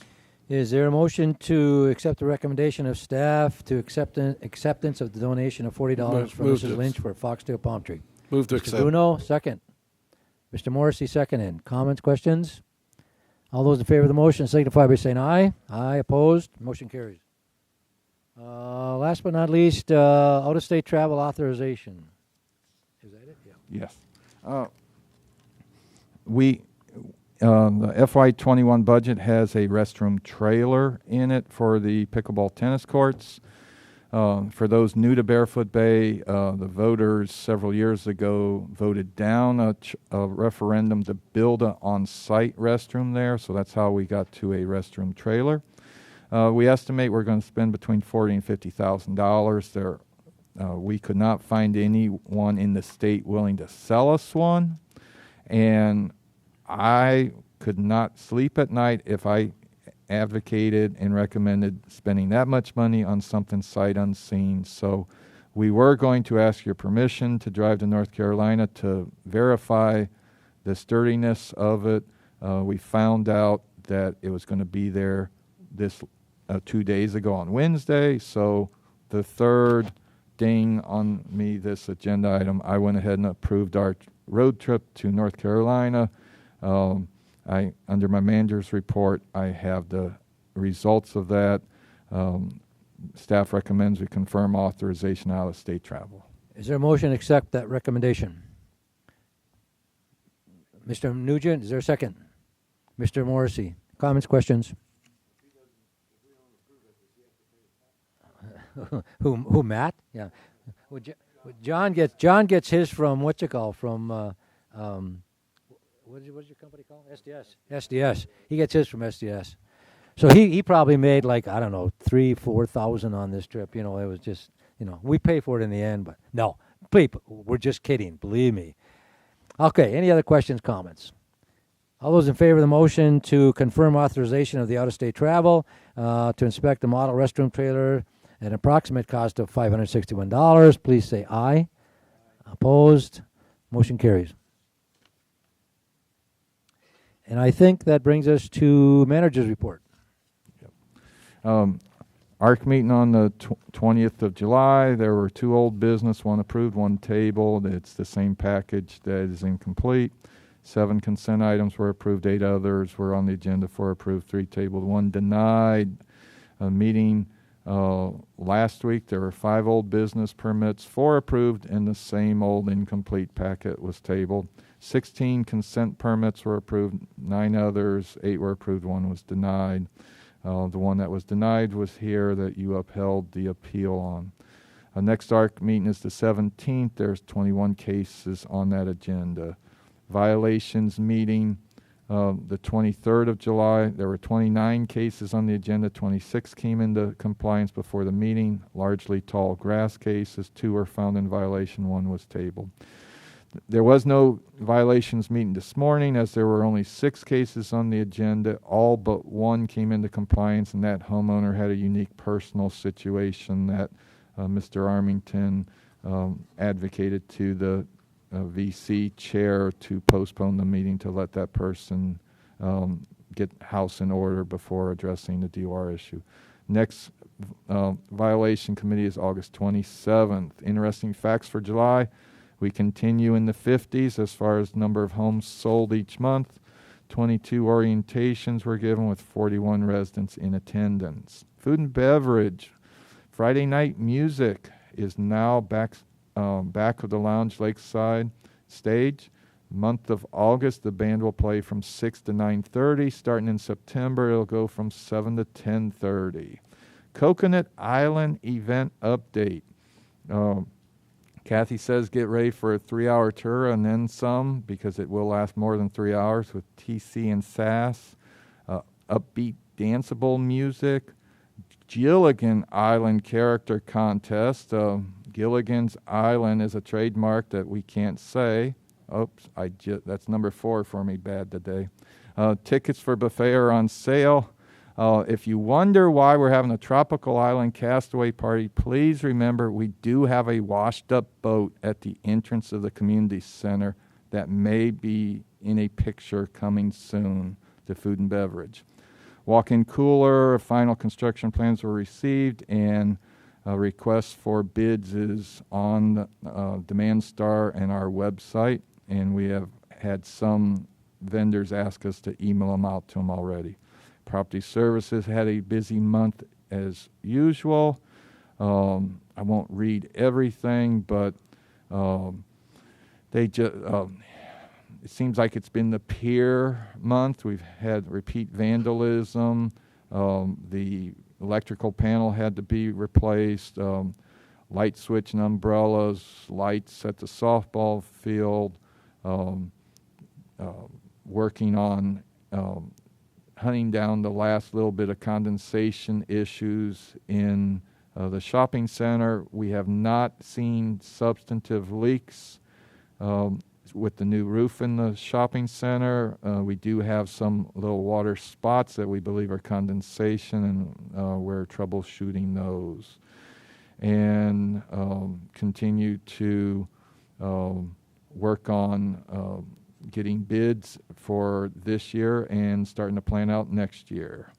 The Golf Course Pro Shop airification is coming up on Monday and Tuesday, August 23rd, 24th. We're getting close to finishing up the first pump rehab for the irrigation pump. Second pump will then commence. Watering schedules will be varied as we only have one pump to cycle through all the areas. We got the Art Lane 95th birthday tournament tomorrow and the Friendship tournament on the 21st.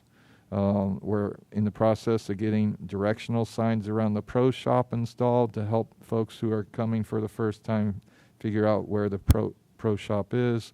And as Trustee Chairman Minos mentioned, we put some dividers back in the cart. Building A update, platforms. For real brief summary, although the plans did not include platforms and they were approved, eventually the building official said we have to put them in. Back and forth, the design plans for them have been shipped to the subcontractor.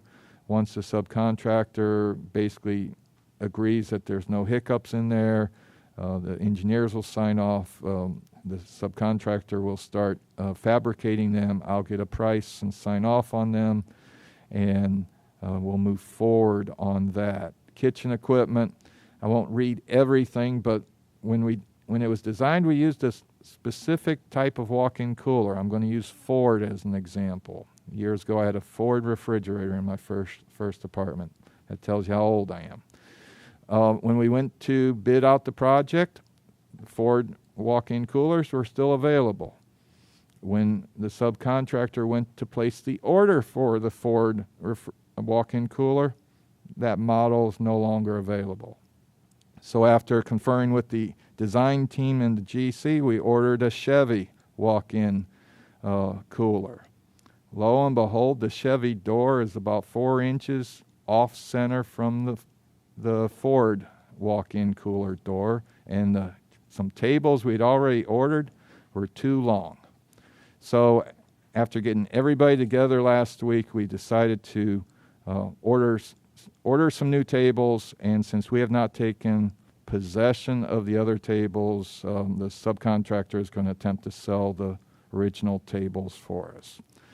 Assembly room will reopen September 1. The kitchen may not be open at that time, but the assembly area will be. Softball field collar rehabilitation. Over time, the clay gets dragged out to the edge of the outfield, and there gets to be a little lip in there that can cause people to trip. And considering not all our players are 20 to 35, every few years we go in and have ABM cut up the sod, level that off, and put the sod back down. I recently signed that proposal for $3,700, reduce that trip hazard. 19th hole walk-in cooler project, as mentioned, been posted on Demand Star and BBRD. Approved budgets are out there. You have gotten y'all's last week. The chairman got his this week. If anyone wants one, they're $17 plus tax. The thin version homeowners approved budget is available for free in paper form at the admin building, or you can view both versions electronically on our website. just listed for everyone to remember. You can, as a homeowner or resident, you can get a copy of the charter, the deed of restrictions, the ARC guidelines, the policy manual, employee handbook, homeowner's proposed budget, and homeowner's approved budget free of charge once a year or when they change. So you got to read the information. I don't have time to read everything to you, but it's free to you. I'd inform the board of the requirement to replace our ADA lift at Pool 1 and that we are obligated to put them in at Pool 2 and 3. My email to y'all, I was a little concerned about the price. Initial price for commercial grade lift permanently installed is $12,000 to $15,000. Once we get a formal proposal, we're going to compare the cost benefits to the current portable type unit that we have, and we'll probably place all three of them on a future BOT agenda for your approval. Trip to North Carolina. Here's the pictures that we actually went. You can't find these people's faces on internet, so it's not a Photoshop. These two right here are two different models. The white one in the background is not ADA compliant, but it is like the Cadillac version that is better than some hotels I've stayed in. The smaller one that we're standing in front of is a three-unit ADA compliant. The ramp comes down for the ADA portion with the door. The picture to the right shows the ADA door. And then there's two stalls in the back that have a minor step up. Although it looks like a large step up, these stabilizers right here actually bring the wheels up and the whole unit lays on the ground. So it's ground level for the ADA compliant. The other ones have a very slight step into it. Two other pictures show you the back door, how it looks, and this is a picture from inside the ADA compliant. Very impressed with the quality construction. The wall texture is the same, very sturdy, easy maintenance, clean-up material that's in the Building A kitchen. It was a long day, but I feel very comfortable going forward. We're going to get a good product out of that.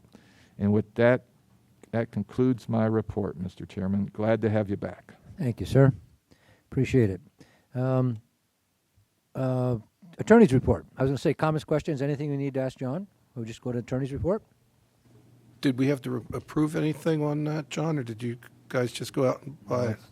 It's not here yet, no. No, we wanted to, we're going to get formal quotes. We hadn't gotten formal okay. quotes, but you know me, Trustee Grinnell, I'm not going to tell you recommend pay $40,000 for something unless I can see it firsthand and know it's good quality. Attorney's report. Thank you, Mr. Chairman. Just run down a couple of outstanding issues. The Stewart lease, you've seen it. It's in the pack. You didn't have any questions today, but if over the next week and a half or so before the 24th you have any questions on the terms, let me know. That'll be August 24th. Shopping Center Electrical is going to be on August 24th. Blissful Things. We have a status hearing on September 9th. I really don't want to get into the discussion of the particulars. I am waiting to hear back. I've had a number of communications that I have tried to make with defendant. They've not been tremendously successful, but I'm hopeful that we're going to have some success before we get to September 3rd. There's a case management report that's due on September 3rd, so we're going to hope that we can wrap it up before we get there. But I'll keep you further advised. If you have specific questions, please give me a call. We talked about the local bill. You've approved that, so we're going to move forward with that. DOR cases.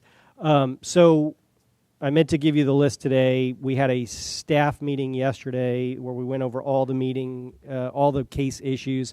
I haven't incorporated the statuses based on that conference yesterday, so I wanted to do that before I send it out. It'll take me a day or so, but I will send a full report out in a day or so. Right now, I can tell you, just numbers-wise, we have, there are 24 cases on the list. 5 of those cases are in compliance. The rest, there's several of those cases that we have final judgments on, including one of them that we got this week, which was on 715 Barefoot Boulevard. So the court just entered that. We had a hearing on a motion for summary judgment this week. Court just sent the order like literally this afternoon, so I just got it. I will send you a copy of that. I'm going to email you a copy of that order so you can read the order, so you can kind of see what the final judgments, for those of you who have not seen the final judgments, what they look like in the case. Owner on that case has 30 days to bring it into compliance. If they don't, they're subject to an order to show cause with the court. So every one of the cases that we have is in either, well, other than one, and other than the ones that are complied, are either in active litigation where there's a lawsuit filed, or they're in a hold of some kind based on some issue that either staff has told us about for compliance, or we can't find the people. So there's a couple of them on there that we can't find, and there's a couple of them that are working on compliance with staff. Other than that, every single one of them is an active litigation case, but there's really not, the list is whittling down a bit as far as the active litigation cases. And those cases, most of them are pretty much in the final judgment default hearing stages. So they're similar to 715 Barefoot Boulevard. So I'll keep you updated, and you will get the list on that within the next couple of days. And the only other thing, the restroom project, which I wish I had a better status for you right at the moment. I did have a telephone conference this morning with the director of the Planning and Development Department at the county. They have asked me to give them some technical information. I'm going to give that to them. I'm hopeful that we will have some definitive position on the 24th. I can't give it to you right now, but I'm feeling positive about it based on that conversation. So I can report back to you in more detail on the 24th. Positive in which way? Meaning they're going to accept our variance? Positive that we will at least have a pathway to get where we want to get. So, but I don't know what the final resolution We're is talking about the beach restroom project, right? Mm-hmm. But I will have a more definitive report for you on the 24th. Again, I mean, that is getting to be a real sore thumb for Right. all of us here. Right. Worse than the Building A thing. In the Building A thing, we can see the different things that happen. Yep. And By the that's- 24th, I would appreciate a kind of a really comprehensive thing of saying this is where we are so far. This is what we spent so far trying to get a variance. We may have been better off just to put the pilings in and forget the whole thing. Yeah. I mean, we've got to do something fairly soon here because you can't keep going like we're going right now with this. It's just month and month. You'll have a sense on the 24th. I appreciate You'll have a that. better sense of it Good, on the thank 24th. you. Yeah, that's and good. that's all I have. All right, thank you, sir. And again, we get so many comments about that. It starts to really get at me that Jesus, Understood. we've got to do something. Understood. Mr. Nugent, comments? Anything? Incidental trustee remarks? No comments? Mr. Gruno? Just want to say a good meeting, got a lot done. Mr. Morrissey? It's an old thing. It's all the speeders again on Midway. I'm Are they? getting beat up. They want to know when is that survey going to come around, and every day they go faster and faster. Really? It's ridiculous. Is there any update on it, John? We'll have to start What was putting that, No, but Put old bricks out in the road or something. we'll look into it and send y'all an email early next week my about God. it. Before I got here, they were on my case. Yeah. Okay, thank you. Mr. Amos? I wanted to bring something up about the vacancy on the Board of Trustees. I have a little procedure I'd like to introduce into the rules for the trustees, and I don't know if this is the place to do it or not. Do I read it now and then ask you to put it on the agenda? You for can ask next anything to be time? put on the agenda. By the way, every trustee can go in and ask and have things put on the agenda. Should I read it today and then ask to put it on the agenda, just so you know what I'm thinking about, or just put it on the agenda and then it'll be a surprise? My suggestion is give a summary of the topic and I think the rest of the board will probably agree to put it on the Yeah. agenda. Okay, it's not that long. Sure, go right ahead. 2 pages. Anyway, what I'd like to do is put in a procedure that you can or don't have to follow. That's what I wanted to do. It would be in Article 3 and Section 4 under the rules book.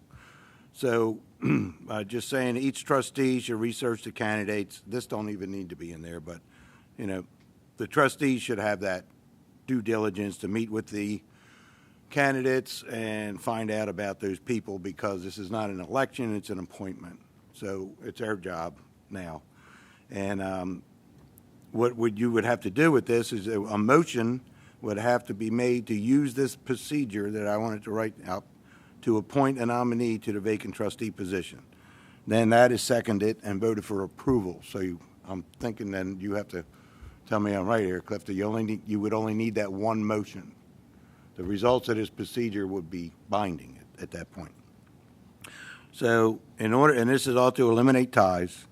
So you only need to apply the steps that pertain. So there's a step for each one. If you have 2 trustees, 3 trustees, or 4 trustees running, or that's, whatever, or more.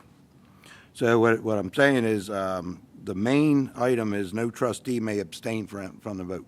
You must vote, because one of your jobs is to fill that position.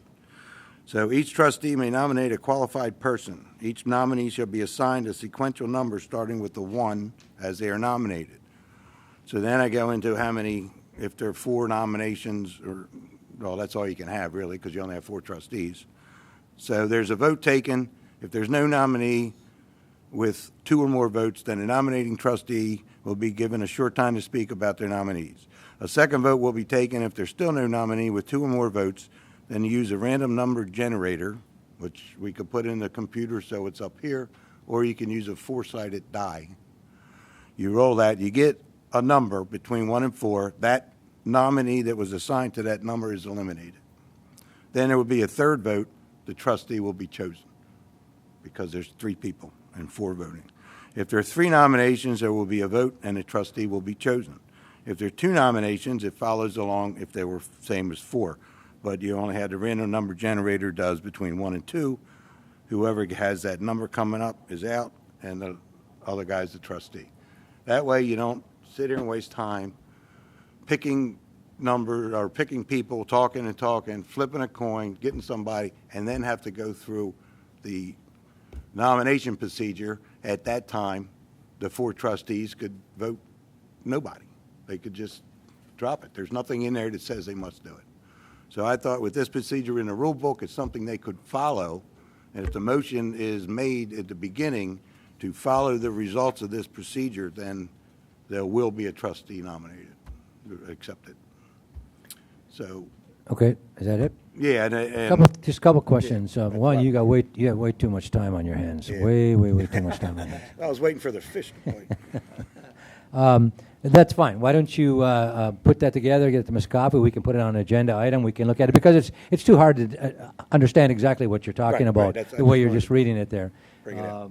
Because there are procedures that we follow and how we do it, but absolutely, if you could submit that and Mr. Coffey can get it on a future agenda, no problem. Okay. All right? Thank you, and thank That's it? everyone for being here. Thank you. Okay, a couple of comments having to do with trustees. Remember this. I know sometimes you find it difficult you do receive your agenda from Stephanie. I think it's 7 days, is it, Steph? 7 days before the meeting. And, you get it on your email, and again, I think today's was 237 pages. But again, all 237 pages are not dealing with this. They're simply referencing back to a policy manual or whatever. So you have it on your email. In your packet. Please, and I'm speaking out of turn maybe, but please, if you want items of the agenda packet and you don't want to bring your computer here and try to go through this as we're speaking, you can ask Stephanie to have someone in the office run you off certain pages of your agenda. Okay? I do that because I'm chairman. I run off all the pages I need out of every agenda and have paper copies here every meeting because it's too hard for me to be looking at the computer. Now I do this on my own. I spend $100 a year just on copy ink and all of that. But you can, and today because I was for this meeting, because I was late coming back, I did send in an email to Cindy actually, who was, I think she's off. Yeah, and I said, Cindy, I never asked you to do this, but I need copies of this, and it was like 35 pages I wanted copies of for each agenda item. Please feel free to call Cindy. I'm sure she told you that. I mean, call Steph even, and she will run off the pages you need.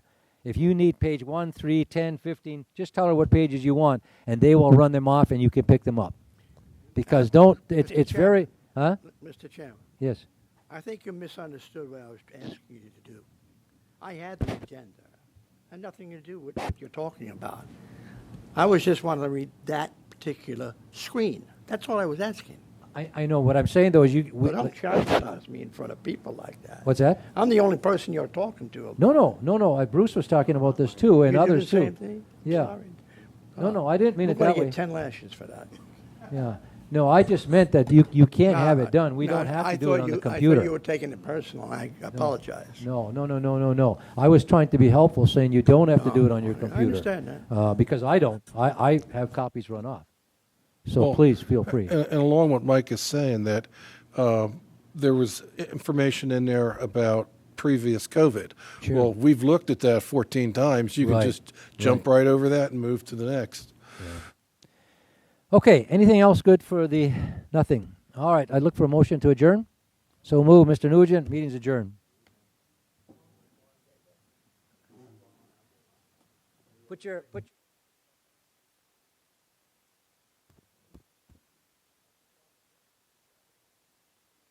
Sorry about that, but it's on. do that anytime. No, I know that.